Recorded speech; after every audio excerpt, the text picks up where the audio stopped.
The wedding invitation came in his mother's handwriting, which is how I knew he didn't send it. It was 2:14 in the morning. I was warming 3 bottles. Our kitchen in Westerville is small enough that you can reach the sink and the stove without moving your feet. I was barefoot. I had compression socks pushed down around my ankles because I couldn't get them past my calves anymore and had stopped trying. I was wearing an Ohio State sweatshirt that had belonged to me since 2004 and had the structural integrity of a paper towel. 3 glass bottles clicked against the side of the saucepan. That sound is the metronome of my life now. Click, click, click, for 11 minutes. And then you test one on your wrist and start over because you got distracted. The mail had been sitting on the counter since Thursday. I went through it standing up, the way you do at that hour, sorting by weight, hospital billing, a coupon for gutters, and then a heavy cream envelope, the kind with a liner, addressed in dark blue ink. Inside, engraved, formal, correct in every particular Mr. and Mrs. Raymond Kessler requests the honor of your presence at the marriage of their daughter, Bethany Ann, to Grant Ashford, the Ellsworth Hotel, Dublin, Ohio, 6 o'clock in the evening, under the printed address, in the same dark blue ink. Somebody had written by hand, "I do hope you've learned to be happy for other people by now." It wasn't signed. I stood there and read it maybe 4 times before the part of my brain that does this for a living woke up. I run payroll. I have spent 19 years looking at handwriting on time cards, on expense forms, on the sticky notes people leave on my desk on a Friday. Handwriting is just another data field. I opened the junk drawer. It's a bad drawer. Batteries, takeout menus, a tape measure, 3 chargers for devices we no longer own, and near the back, where it had been since Christmas of 2019, a thank you note on heavy stock. Vivian Ashford had sent it after I gave her a scarf she did not want. I put the 2 of them side by side on the counter under the range hood light. Same slant, same pinched capitals, and the same lowercase y, the one with the long looping tail that swings back left and underlines the word in front of it. She does it every time. She had done it on the word happy. Grant didn't send it. Grant had not thought about me in any organized way in 2 years. His mother had gotten hold of the guest list and put my name on it herself. Poppy spit warm formula down my sleeve. That is how Vivian Ashford's ambush began. Not with tears, not with me sliding down the cabinets in slow motion, with sour milk running toward my elbow while I held a piece of stationery in my other hand. In the living room, Elias was asleep on the couch with Hazel face down on his chest, one of his hands flat across her back. He had not made it upstairs in 9 days. Iris was awake in the bassinet, staring at the ceiling fan with an expression of open personal grievance. The way she looks at anything that moves without asking her first. I should have put the invitation in the trash. It was right there. I was already holding a burp cloth. I read it 3 more times instead. 2 years earlier, I had been a woman who apologized for taking up space in a room. I want to tell you how that stopped. But first, I have to tell you how it started. And it did not start in a parking garage. It started with a casserole. I was with Grant Ashford for 4 years. And in 4 years, his mother never once said my name at a table. She had a way around it. She would look at Grant and say, Your fiancé must be tired. Does your fiancé take cream?" As if I were a fact about him rather than a woman sitting 18 inches away with a fork in my hand. The first Thanksgiving, I brought a green bean casserole. I want to be fair about this. It is not a sophisticated dish. It is mushroom soup and canned beans and the fried onions that come in a cardboard cylinder. And it is what my mother made every year of my childhood. Vivian thanked me at the door. She was gracious. She took the dish with both hands. Then she set it on the counter behind the coffee maker. And it stayed there through dinner, through dessert, through coffee. And I carried it home again, still covered in foil. I told myself the table was crowded. The second year, I brought it again. The third year, I brought it again. The fourth year, I stood in my own kitchen at 6 a.m, slicing mushrooms. And I brought it again. I want you to understand something about me. I am not a stupid woman. I run payroll for 240 people. I once caught a 4-cent rounding error that had been running quietly for 11 months. And I found it on a Thursday. But I carried that casserole into that house 4 years in a row. Here is the part people get wrong when I tell them this. Grant was not a cruel man. I need that on the record, because it would be easier for both of us if he had been. He warmed my car in the winter. He'd go out 10 minutes early with the scraper, and by the time I got in, the seat was warm and the radio was on the station I liked. He knew I took my coffee with 1 sugar and no cream. And in 4 years, he never once got it wrong.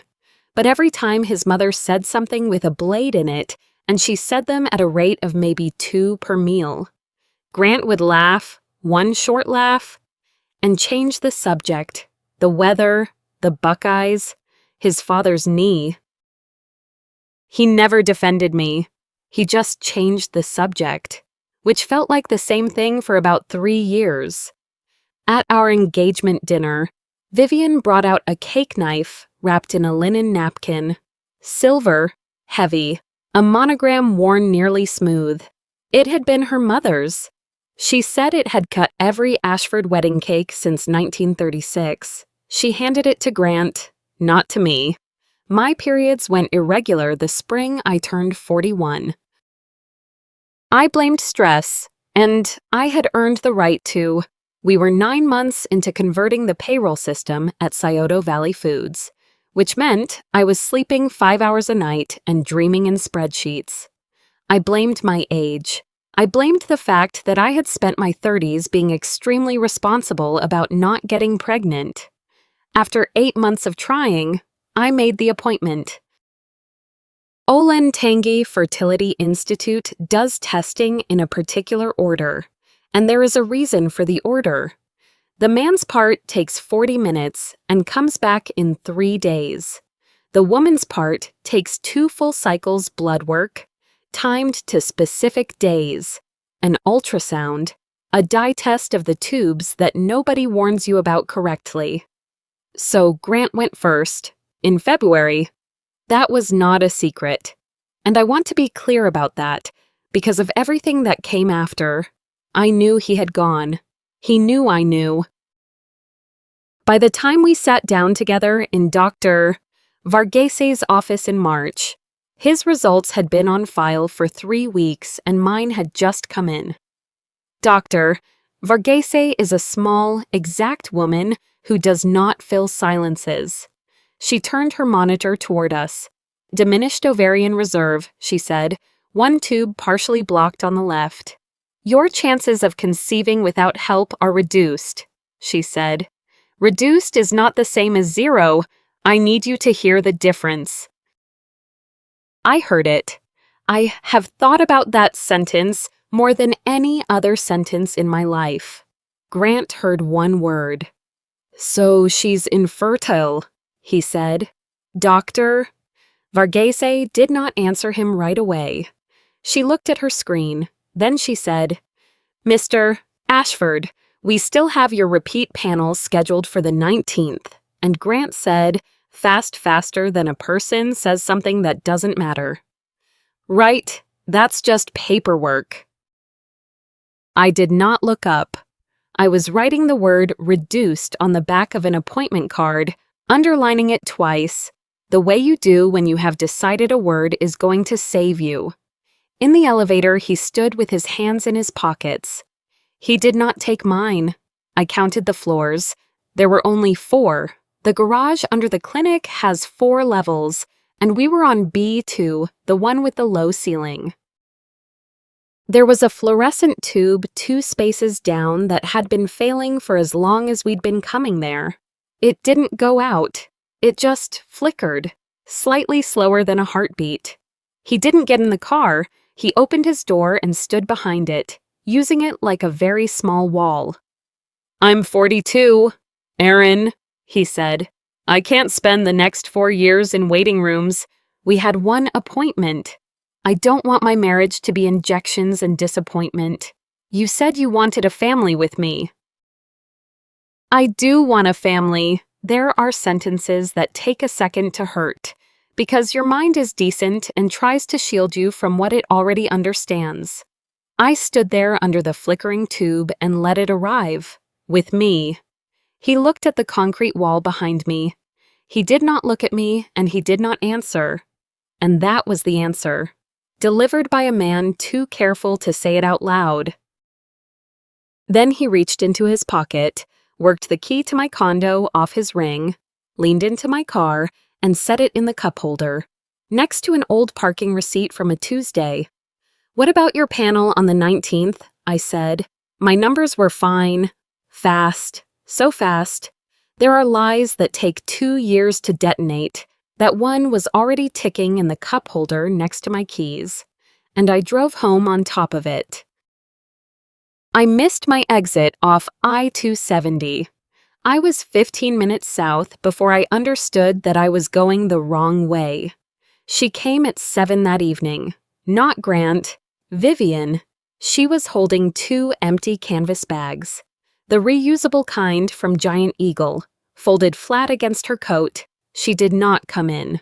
She stood on the mat and made a small gesture with the bags, and I stepped aside, and she walked past me into my own apartment without taking her shoes off. She was efficient about it, the gray sweater I'd given him for Christmas, his shaving kit off the back of the toilet, a phone charger from the outlet by the couch, and the cake knife, which had been in my hutch since the engagement dinner, still wrapped in its linen napkin. "The doctor never said I couldn't have children," I said. "Grant has always wanted a family. So have I." She turned around then, and she used the voice, the one from the hospital auxiliary luncheons, the one that comes with a hand on your forearm. "You're a lovely woman, but a marriage has to give a man the future he planned for. And if I can't," she adjusted the handle of one of the bags so it sat evenly on her shoulder. "A woman who can't give a man a family doesn't have much use in his future." I have replayed that sentence for 2 years, and the part that still gets me is not the cruelty. It's the tense. His future, not theirs. Then she put out her hand, palm up. And the ring. It stuck at the knuckle. I'd been swollen for 4 months from the hormones my hands, my ankles, my face, the ring finger worst of all. I had to go to the kitchen sink and use dish soap. She stood in the doorway and watched me do it. She didn't offer to come back another day. She didn't look away. When it finally came off, she took it, checked the stone against the porch light, and put it in her coat pocket. Not the bag, the pocket. My mother let herself in at 9 with the spare key. Dolores Halloran was 68 that year, and her right hip was failing. Quietly, and then all at once. She found me sitting on the floor with my back against the wall between the kitchen and the living room, which is a spot I did not choose. It's just where I stopped. She looked at me for a second, then she lowered herself very carefully into one of the dining chairs, one hand on the table, one on the seat back. "I can't get down there without calling the fire department," she said. "So you're going to have to come up here." I almost laughed. In the worst hour of that year, my mother made me almost laugh. Then I cried in a way I had not cried since I was a child. The kind where you lose the rhythm of it and can't get a breath in edgewise. And she sat above me in a dining chair with her bad hip and let me do it. She didn't tell me it would be all right. She just stayed in the chair until I was finished, which took a long time. The condo was so quiet I could hear the kitchen clock from the hallway. I have hated that sound ever since. 4 days after Grant left, my sister called. Colleen lived in Cleveland, but Vivian had reached her before I had. "I'm not taking sides," Colleen said, which is what people say in the 2 seconds before they take one. I was standing at the kitchen counter with a mug of coffee I had reheated twice and had not touched. "But, Erin, you did wait a long time. You can't be angry that a man his age wanted certainty. I wasn't given certainty either. You were given a diagnosis. So was he." There was a pause long enough for me to hear her dishwasher running through the phone. Plates knocked against one another in Cleveland, while I stood in a condo that still contained half of Grant's life. "You don't know that," she said. "No," I said. "I don't. That's the problem." Colleen exhaled as if I were making this difficult on purpose. She said Grant had always wanted children. She said 42 was not young. She said perhaps Vivian had been blunt, but fear made people say cruel things. I waited for her to say that fear did not excuse them. She did not. I ended the call before my voice changed. Then, I sat on the floor beside the refrigerator and wondered whether my sister was right. Maybe I had asked Grant to live with too much uncertainty. Maybe I had heard hope in the doctor's words because I needed to hear it. Maybe wanting him to stay had made me unfair. That was the deepest cut. Not that Colleen doubted me, but that I used her doubt to wound myself. By the end of that week, Vivian's version had traveled farther than mine ever could. According to people I had known for years, I had hidden my fertility problems until after Grant proposed. I had trapped him with deposits, plans, and embarrassment. Then Grant canceled the reception hall in Dublin without telling me. He sent one text: "The deposits aren't worth fighting over." That was the first time anger arrived before grief. I pulled bank statements, contracts, canceled checks, and every confirmation email connected to the wedding. I highlighted my payments. I built a timeline. 3 weeks and 1 letter from an attorney later. I recovered all $8,400. It wasn't revenge. It was the first time in 4 years I refused to let an Ashford decide what I was owed. 7 weeks after the parking garage, an envelope from Olentangy Fertility Institute appeared in my mailbox. I almost threw it away. I had opened the account for our treatment cycle and paid the initial deposit. So the clinic's combined billing statement still came to my address. The system did not know we had separated. It only knew an account number, a balance, and where the paper was supposed to go. 19 years in payroll had trained me to read line items before totals. On page 2, the 4th line stopped me. 89321 semen analysis. Repeat. DOS. March 19th, patient Ashford, G. The line beneath it read 89,321. Semen analysis. DOS. February 26th, patient Ashford, G. Twice. The first test had been performed on February 26th, 3 weeks before our joint appointment. The repeat had been performed on March 19th, 6 days after Grant left me in the hospital garage. He had gone back, alone. A repeat panel is not something you schedule when the first one is fine. I did not cry. I got a legal pad. I wrote down February 26th, March 13th.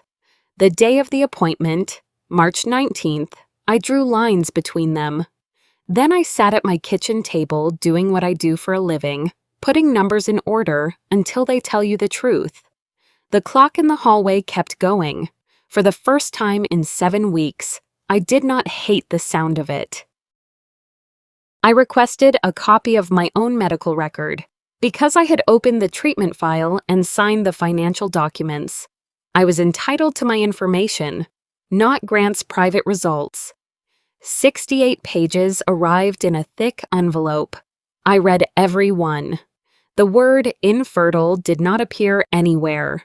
Diminished ovarian reserve, reduced probability of spontaneous conception, partial tubal obstruction, IVF should be discussed, difficult, reduced, diminished, not impossible.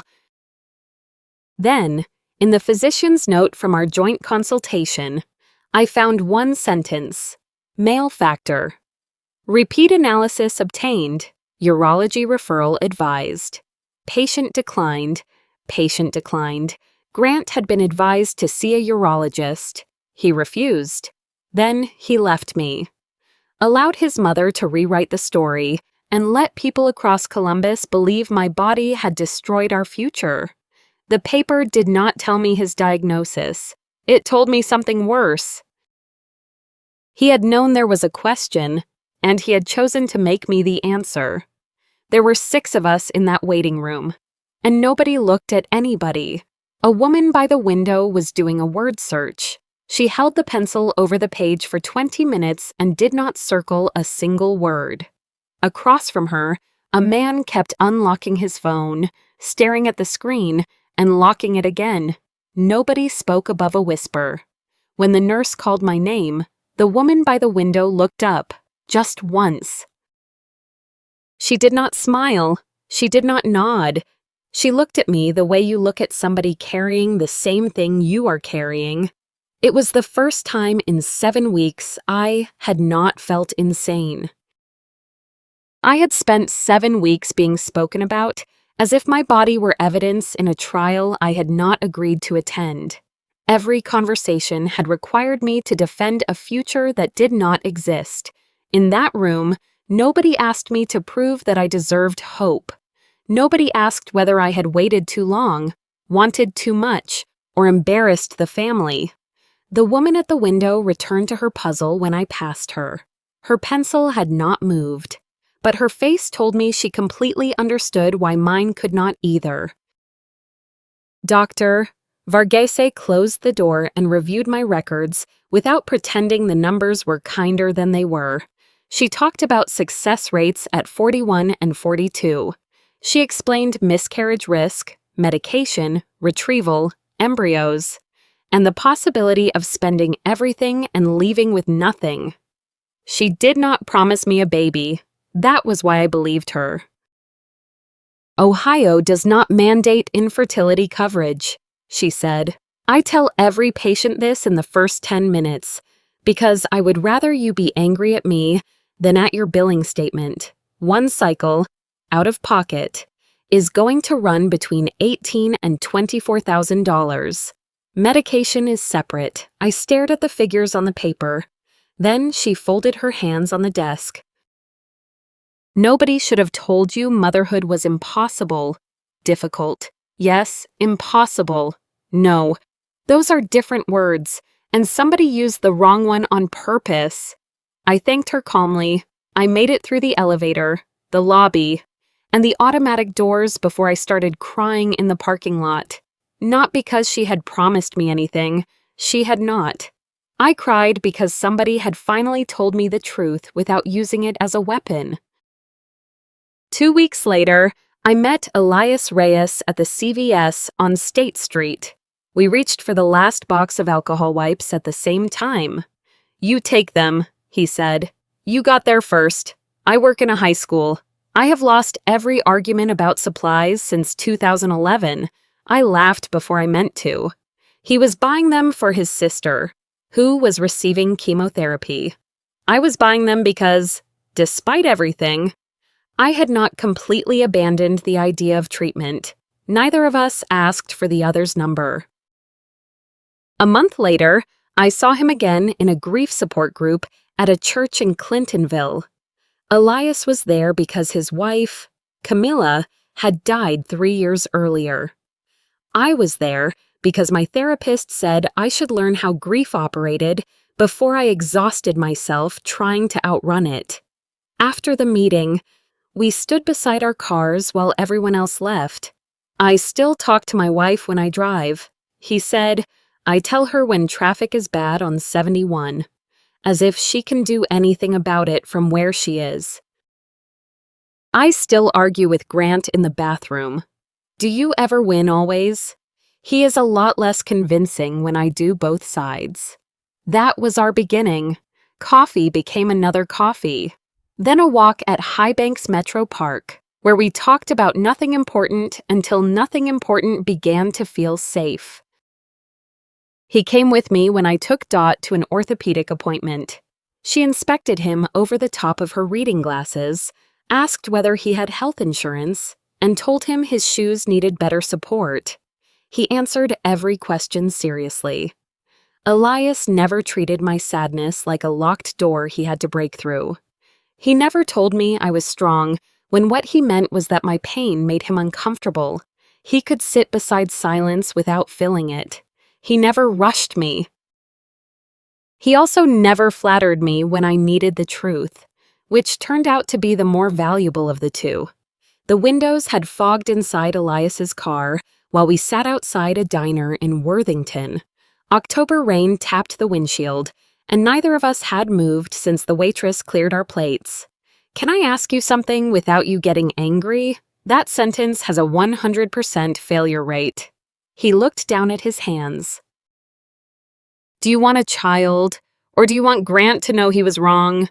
Heat rose through me so quickly, it felt clean. You don't get to decide why I want to be a mother. You're right. His voice did not sound like agreement. I buried my wife. Erin, I know how short this is, but I can't build something with you if part of you is still building a case against him. I opened the door. He said my name once, but I stepped into the cold and walked 3 blocks home. By the time I reached my condo, my hair was wet, my fingers hurt, and I had prepared 12 better answers. We did not speak for 2 weeks. In therapy, I answered questions I hated. If treatment failed, would I continue? If donor eggs became the only reasonable option, would I consider them if Elias left, or died, or simply could not do this? Would I still choose motherhood alone? Every answer stripped Grant out of the room. On the 15th night, I called Elias. I want a child. I told him, not a witness, not an exhibit, a child. He was quiet. Then he said, okay, now we can talk. That October, while cleaning a drawer in his kitchen, I found a Verizon bill, $41 a month. One line was listed under Camila Navarro. Elias saw it in my hand. I know, he said before I asked. I know how it looks. How long? 3 years and 5 months. Elias. Her voicemail greeting is on it. He put down the dish towel. I don't call it. I called it twice, the first year. But if I cancel the line, the recording goes away. That's it. That's the entire reason. It's $41, and it's stupid, and I know exactly how stupid it is. I did not tell him to cancel it. I want to be clear about why. It was not generosity. It was recognition. I had spent 7 weeks in a condo listening to a hallway clock because I could not make myself move, and a man had told his mother I was defective for it. I was not going to be the second person in Elias's life to put a schedule on grief. 10 months later, we married at the Franklin County Courthouse. 11 people ate lunch with us afterward at Bob Evans. There were no flowers beyond Dot's grocery store bouquet, no music, and no family heirloom waiting to prove that our marriage belonged to somebody else's family history, approval, or permission. We cut a grocery store cake with a plastic knife. This is the worst knife I have ever seen in my life, my mother announced. It's the best one I've ever used, I said. Dot looked at me for 1 second and let it go, which for Dot Halloran was the same as agreeing. Treatment required us to refinance the condo. Dot withdrew part of her retirement savings. I argued with her for 2 weeks and lost. Our first IVF cycle failed. The second produced 2 embryos. We transferred both. At the first ultrasound, Dr. Varghese did not smile at the screen. She counted twice. 22 years. She said, "I have seen this 3 times. 3. She turned in her chair and looked directly at both of us. "I need you to understand that this is not a reward for having suffered enough. This is arithmetic. And as of about 40 seconds ago, it also became a very high-risk pregnancy. 1 embryo had divided. There were 3 heartbeats. By week 29, my feet were so swollen that I wore Elias's sandals. My hands went numb at night. Sleeping required pillows arranged like construction scaffolding. And Dot called every morning to ask whether I was still pregnant. As if I might forget to notify her, at 32 weeks, my blood pressure rose sharply. The headache came first, then the bright spots in my vision. Elias drove while I called the hospital. Preeclampsia became an emergency cesarean before midnight. Iris arrived first. Hazel came 40 seconds later. Poppy followed, furious and tiny. All 3 went to the NICU. The nurses labeled their isolettes with strips of medical tape Iris, Hazel, Poppy. By the second week, somebody had added a second label beneath Poppy's name in different handwriting. Escape risk. She had managed to pull 1 foot free of her swaddle and hook it over the edge of the blanket. Elias stood beside the plastic wall of her isolette and laughed until he cried. I watched him press 1 finger against her palm and understood that good people could still be trapped by the past. The difference was that Elias never asked me to carry his for him. 4 months after we brought the girls home, the wedding invitation arrived. One of the girls made a small protesting sound from the living room, and another had left a pale streak of milk across my sleeve. The card felt polished and cold in my hand, absurdly formal beside the bottle warmer. I was warming 3 bottles at 2 in the morning when I found it beneath a grocery circular on the counter. Grant Ashford and Bethany Kessler, the Ellsworth. 3 weeks away. Elias read the handwritten line twice. I hope you have finally learned how to be happy for other people. That is not an invitation, he said. That is a man requesting an audience. I reached for the edge of the card, intending to tear it in half. My phone vibrated. My name is Bethany Kessler. I am supposed to marry Grant Ashford in 3 weeks. I think he has lied to both of us. May I talk to you? Beth was already seated when I arrived at the Panera Bread in Worthington. A paper cup of coffee sat untouched beside her.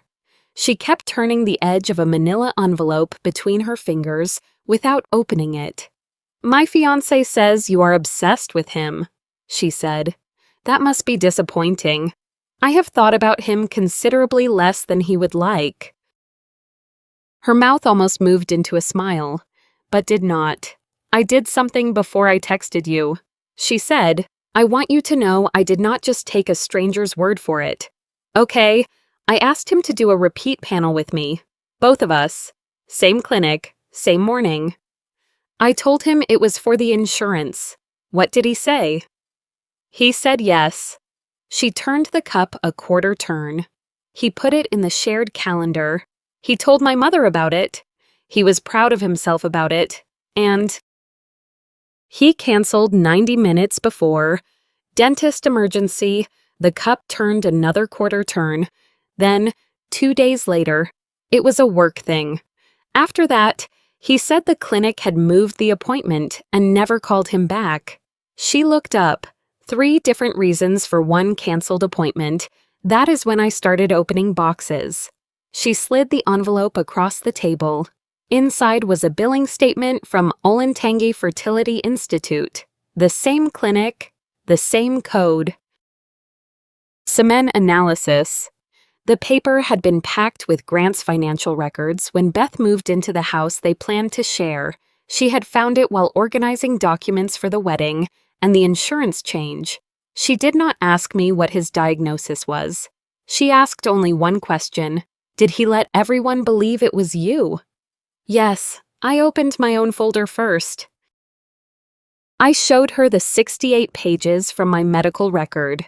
I pointed to diminished, reduced, difficult, and the physician's note recommending that the male patient see a urologist.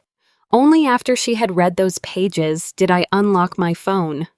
The first screenshot said, "Mom thinks it is cleaner if people believe you hid it." 4 lines later, Grant had written, "No woman wants to marry a man with a fertility problem. Do not make this harder than it has to be." Beth read both messages twice. "I knew your name." I said, "I knew your father's name. It is printed on the invitation. That is the entire list of things I knew about you. And I was not planning to add to it." She rested 2 fingers against the screen. "Why do you still have these?" I screenshotted them the night his mother took the ring. Not because I was planning anything, because nobody believed me yet, including me. And I wanted proof that I had not imagined my own life. For a moment, neither of us spoke. The lunch crowd moved around us. A child dropped a spoon. A blender started behind the counter. 2 women sat at a small table with evidence between them that had almost been hidden by ordinary paper. When Beth stood to leave, she put the billing statement back into the envelope. "I have not canceled it," she said. "I am going to ask him one more time. Alone.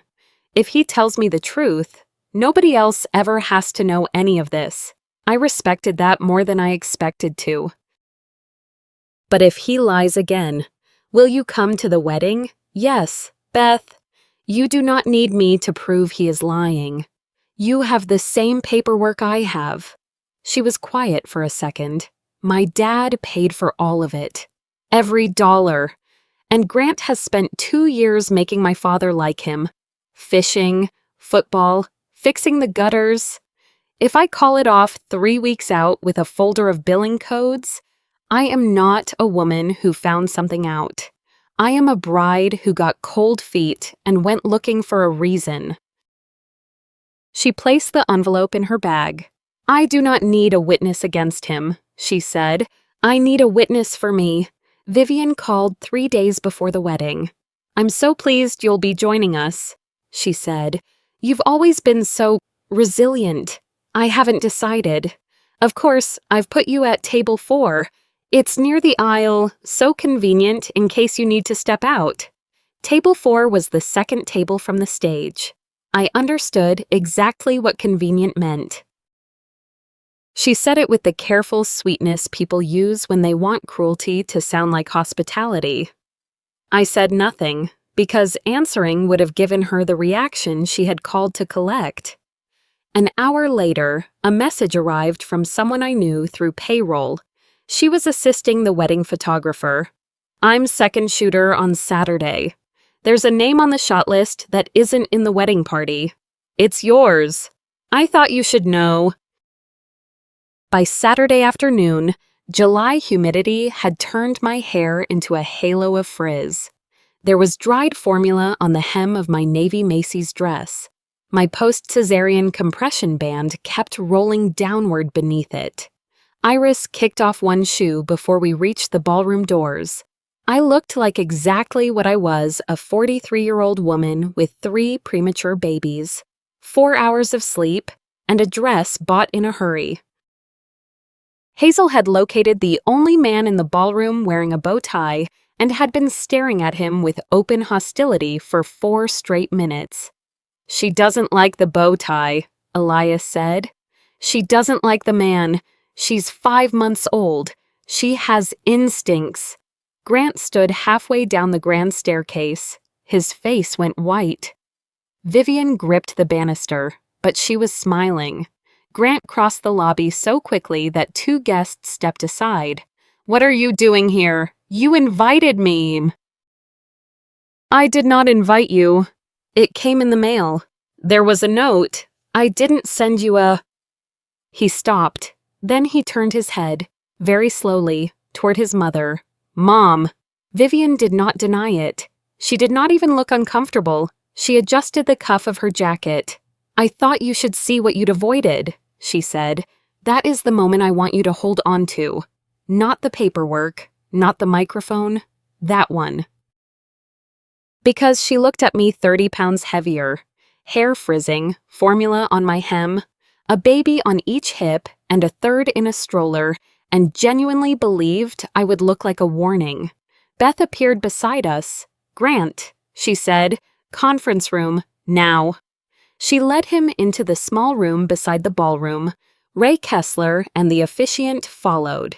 Elias and I waited in the hallway with the girls. Less than 5 minutes later, the door flew open. Grant came out first, his voice already breaking. You dragged my ex-fiancé into my wedding because you decided not to trust me. I gave you 4 chances, Beth said. I told you the truth. You told me you were never tested. I told you it wasn't relevant. You told me it never happened. I told you she exaggerated it. He pointed at me. She edited those messages. She's been doing this for 2 years. Beth's voice became very quiet. Open your phone. I changed phones. They back up. I deleted them. Why? Because I don't keep conversations with women. I'm not with anymore, he shouted loudly enough for the ballroom to hear. Heads turned, chairs scraped. Ray Kessler walked to the microphone. Folks, he said, Bethany's going to say a few words, then we'll figure out dinner. Beth took the microphone. She did not make a speech. She read 2 messages. Mom thinks it is cleaner if people believe you hid it. Then, no woman wants to marry a man with a fertility problem. Do not make this harder than it has to be. The room went silent. Vivian stepped forward. The clinic made entirely too much of one bad sample. Somebody set down a glass. You could hear it touch the table. Beth turned toward her. You told me he was never tested. It was inconclusive. You said there was no test. Grant was under a tremendous amount of stress. Then why did he ask me to do 6 months of blood work while refusing to repeat 40 minutes of his own? For 4 years, Vivian had never once lost her composure in front of me. Now she did. Because you're 39, she shouted. It made sense to start with you. Ray placed the microphone on the table and stepped forward. He did not raise his voice, which was worse. Ma'am, did you intend to let my daughter spend 2 years believing that was her fault? There were options, Vivian said. Donors, procedures. There was no need to burden her before the wedding. Beth looked at her. Before the wedding. I faced Grant. His diagnosis was never the shameful part. Mine wasn't either. You didn't leave because I couldn't have children. Grant, you left because telling the truth frightened you more than hurting me did, and your mother made that arithmetic look reasonable. Beth removed her veil. She did not throw it. She folded it once and placed it on a chair. Then she removed her ring. I can live with a medical problem, she said. I can't marry a man who makes women carry his fear for him. Poppy chose that moment to throw a dinner roll. It landed directly in the champagne glass beside Grant. Elias leaned toward me. She has your timing. She has your aim, I said. I watched the roll slowly absorb the champagne. That was 3 feet left of him. A few people laughed. It was the first sound in the room that was not awful. Vivian stood too quickly, her knees locked, and she stumbled into a chair. I caught her by the elbow. I won't let you fall, I said. That doesn't mean I'll let you near me again. The hallway outside the ballroom was empty. You had 2 miscarriages, I said. She turned. Who told you that? You did. Christmas, 4 years ago. 2 glasses of wine. We were washing dishes when you told me. Then neither of us mentioned it again. I think it was our only honest hour. Her hand remained against the wall. His father waited 11 years for Grant. She said, 11 years. He never said a word about it.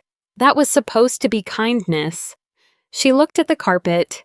Do you know what it is to be thanked for finally producing something? Yes. I said, I have some idea. Then she looked at me. Actually looked. For the first time, then you understand why he needed a son. And there it was. She survived by deciding it was the correct order. No. I said, that is the part I understand least. There was a price for the ballroom. 4 old friends stopped answering. They simply became permanently busy. Dana Pruitt unfollowed me but watched every story. You can be erased and observed simultaneously. That is new. Someone sent Human Resources a 41-second video from the back. I had broken no policy, but my director said optics 3 times in 11 minutes. The position I interviewed for in March was no longer mine. 6 months later, Colleen apologized by text. I believe you are sorry, I replied. I am just not ready to be the proof that we are fine. The worst cost lived in my head. I replayed the confrontation at red lights and in the shower, adding lines. You won, Elias said. You are allowed to stop. I know. You have told my sister the dinner roll story twice. I stopped telling it. That fall, Dot had her hip replaced. She called her walker the Cadillac, named the tennis balls, and referred to her 26-year-old therapist, Trevor, only as the warden. Trevor says 10 repetitions, then do 10. I did 8 and told him 10. Mom, he is 26. Erin, he does not know what a lie sounds like yet. Then she said, Can I tell you something I have never told you? That sounds ominous. I had a sister. I stopped adjusting her pillow. You have a sister, had. She is alive. She lives in Toledo. My mother stared at the ceiling. I stopped speaking to Rita in 1979. Everybody said I would regret it. My mother said it in her kitchen, then again at her funeral. In a manner of speaking, do you regret it? She thought so long I assumed she slept. I regret that it was necessary, she said. That is different from regretting that I did it. At the girl's first birthday, there were 3 small cakes. They used their hands. We needed no knife. Elias talked to Camila in the car. I heard him. One February night, driving from the pharmacy at 11, I heard myself say to nobody, all 3 are asleep. At the same time, I do not know who I was telling. I am not religious, but somebody should have known. People ask what finally healed me. They expect the ballroom, the paperwork, or Grant's face. It was none of those. It was a Tuesday in March. I was folding towels when I realized I had gone 4 days without arguing with him in my head. 4 days. Nobody applauded. Nobody was there. If someone spent years teaching you that you are worth less than you are, I hope you get your Tuesday. It will look like nothing. You may almost miss it. You never need to explain it to the people who made it necessary. For 2 years, I thought healing meant they finally understood. It does not. It means you stop needing them to. Dot Halloran stopped speaking to her sister in 1979 and spent 45 years not regretting it. So answer this in the comments, because I read them. Was there someone in your family you had to leave?